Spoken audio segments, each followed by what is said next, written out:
like 8.2. I would like 8.4. I might even like 9. But I believe that this is all we can do right now. And the question is, why? Well, you know, people continue to link our problems in funding education to things like PERS. Cost drivers, they call it. Well, they are cost drivers. There's no doubt about it. Personnel cost money.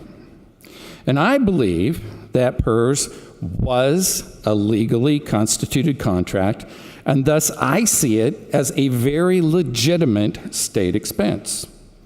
Now, some intimate, that this is somehow illegitimate. The truth is, I believe this is an obligation of the state to deal with, just like anything else, just like trying to expand health care to cover needed people.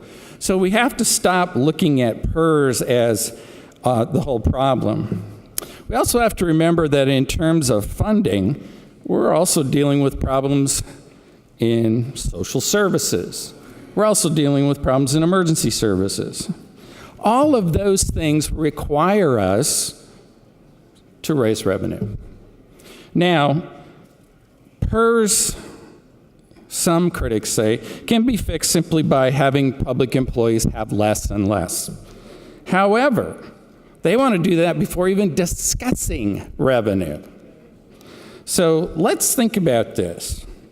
We have citizens, we have small business, we have medium businesses, we all pay our taxes, but we have the largest folks in our state saying, well, not them.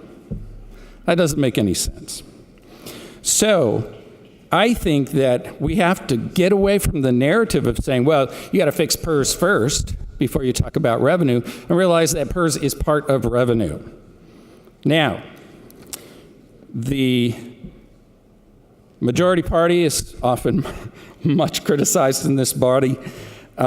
We have and continue to want to move a business tax plan that would have done a lot to fix PERS and to fix our funding problems in general. Unfortunately, we didn't get a lot of traction with that. Leadership had to give up on that, and that's unfortunate. But keep in mind, House Democrats did have a plan. It's not as if we were just sitting around doing nothing. Secondarily, the big business folks, they're not supporting not only their customers, they're not supporting our citizens. So, do we need cost containment? Absolutely. And in fact, we should be doing cost containment in education, in higher education. Because cost containment means maybe having a committee that looks systematically at state programs and says, whoa, does that make sense and is that too expensive? For instance, in education, and I know we're talking K-12, but it all comes together when you think about overall funding. We have universities that get to compete head-to-head in the same cities. Why is the University of Oregon, and God love them, one of my schools, why is the University of Oregon allowed to compete with Portland State University? That is a huge cost. Now they'll probably try and say, well, that's donations and it's foundation. The point is, there are ways to do cost containment, and it doesn't involve picking on public employees. So